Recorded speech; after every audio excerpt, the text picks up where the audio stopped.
As we approach the end of the year, PC gamers and enthusiasts are being bombarded left and right with announcements of new hardware, and it's really easy to get caught up in the hype and want to go out and get the newest thing that you can, which if you can afford to, then by all means.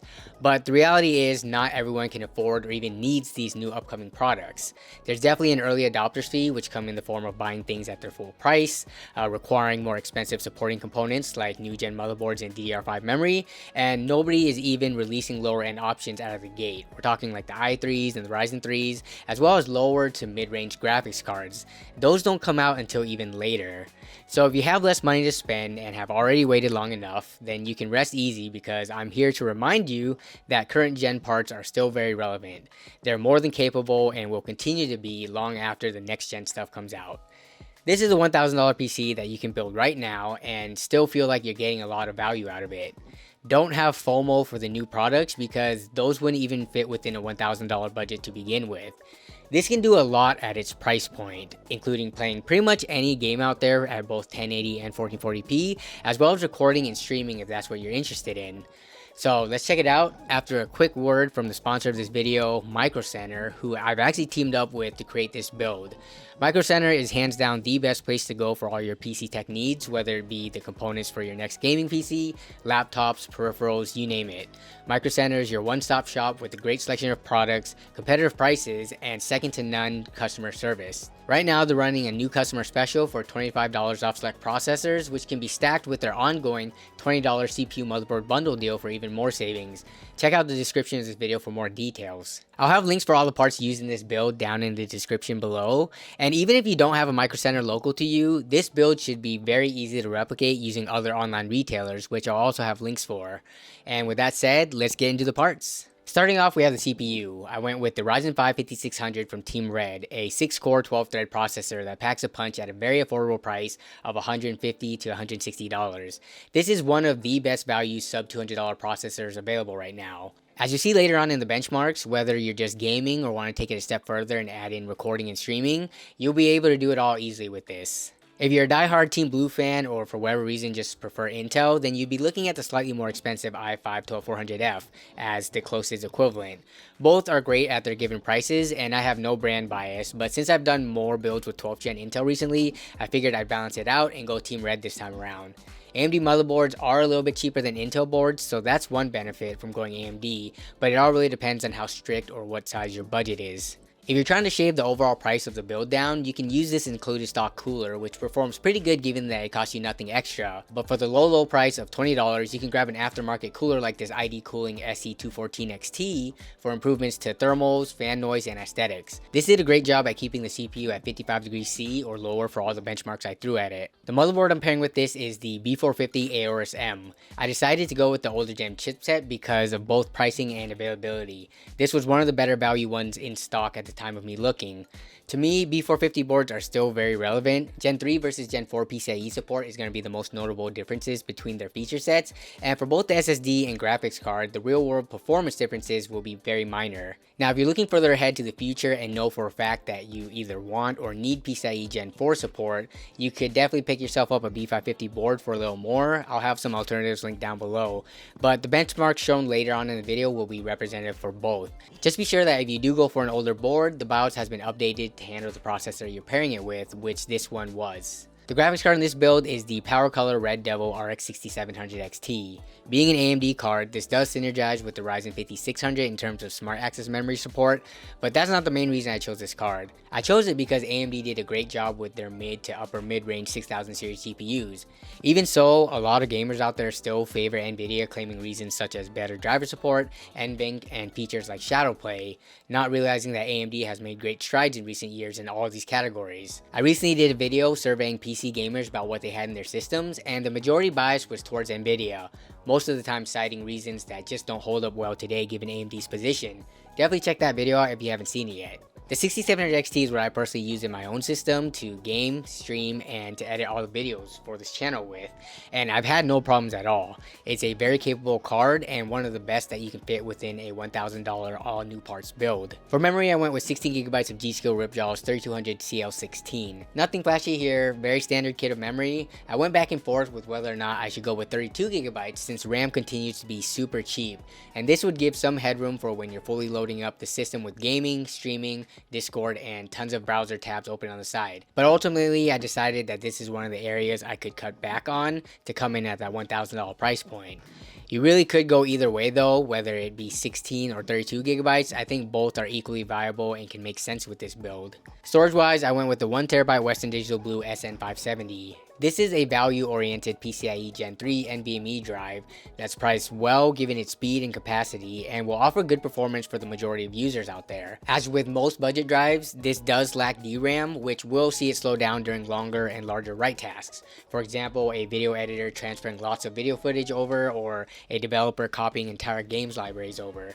But most people aren't doing this on a regular basis to require a more premium drive.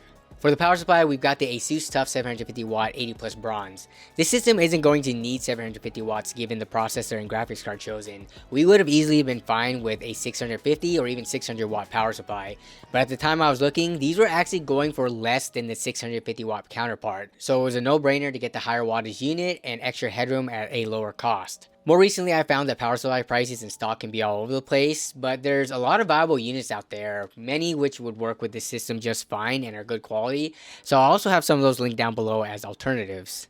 And finally, we have the case, which I went with my favorite form factor, Micro ATX, in this Montech Air 100 ARGB. I've seen this case before when I bought a PC from Zach's Tech Turf Undercover, but I've never built in it from scratch, so this was a perfect opportunity to do so. This case has two notable features that stand out to me compared to others around this price point. The first is the magnetic hinged glass side panel, which by design uses 0 thumb screws and makes opening, closing, and removing it way more convenient. The second is that it comes pre-populated with 4 actual addressable RGB fans that can be controlled by the case or the motherboard. Not those cheap fixed color fans, not the fans that are locked to a few presets of a cheap hub, actual ARGB that can be controlled by the 5V 3-pin header. These fans perform well, they aren't distractingly loud, and they look nice compared to other equivalent budget fans on the market. Cable management in this is decent, not the best I've seen. There's no dedicated raceways for the cables, but it does include Velcro straps that are pre-installed to help with the tidying. Overall, it's a good budget case that does what you need it to without breaking the bank. So this is what it's looking like for the parts list and price summary. We're coming in right near that $1,000 price point, and while the cost of individual components are constantly changing, I'd say this is very representative of the overall specs you can achieve working to this budget. This build is easily modifiable too if you have less money to work with. Like I said previously, the stock cooler works just fine, so you can pull back there. If you can make do with a 500GB SSD for the time being, then feel free to get some savings there as well. And of course, the graphics card being the biggest piece of the pie in this build, you can alternatively pick up the lower priced RX 6600 XT or 6600 depending on your personal gaming needs, giving you plenty of options that all perform well at their respective price points. I actually built this system live on stream, so if you're interested in seeing that, I'll have it linked in the cards as well as the description. And as a reminder, I stream every single Wednesday at 5 PM Pacific time. It's pretty chill, and myself as well as other viewers in the community use it to talk about tech and help others with advice on their PCs, all in real time. Definitely stop by and hang out if you get a chance. But alright, let's take a look at some shots of this build finished.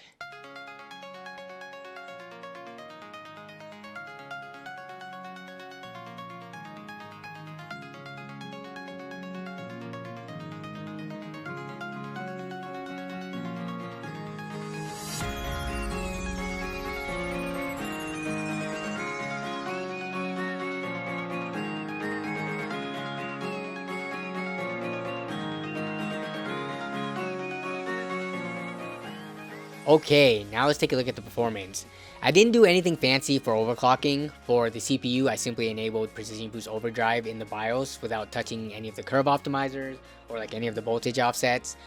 For system memory, I enabled the 3200 XMP, and for the graphics card, that was left at the out-of-the-box factory clocks. Smart Access Memory was by default enabled, so I just left that as is. And basically, I didn't do anything complicated to squeeze out extra performance to try to make this PC look good. it already does that pretty much at stock. Titles were tested at both 1080 and 1440p, anywhere between high to max graphics settings, and I tested streaming and recording performance both with CPU and GPU encoding on a demanding AAA title to show you kind of what you can expect there from the worst case scenario. So yeah, sit back, relax, and enjoy the benchmarks.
So there you have it. At $1,000 without having to rely on any used parts, we've got a very capable gaming and streaming PC here.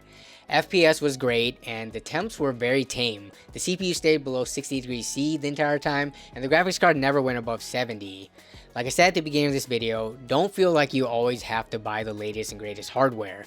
For the people chasing the cutting edge of technology and have the means to afford it, go right ahead, nothing against you. But for the people who are working to a lower or a fixed budget, 1 or 2 generations back can still be very good options. For example, I still think the 10th gen i3 processors are awesome given their price, even with 12th gen existing and 13th gen around the corner, and I would still use it in a build today. I'm very curious to hear your thoughts though. Are you the type of buyer that is willing to buy tech that is maybe a gen or 2 older so that you can get some savings? Or do you typically like to spend a little more to know that you got the latest and greatest at the time? Let me know down in the comments. That's gonna wrap it up for this video though. Hope you all enjoyed and found this helpful in one way or another. I want to thank you all as always for watching and for continuing to support the channel. Big thanks to the channel members and the super gifters for their above and beyond support. And of course, thanks to Micro Center for teaming up with me on this video. As always, be safe out there and I'll see y'all down in the comments as well as in the next stream and or video. Bye.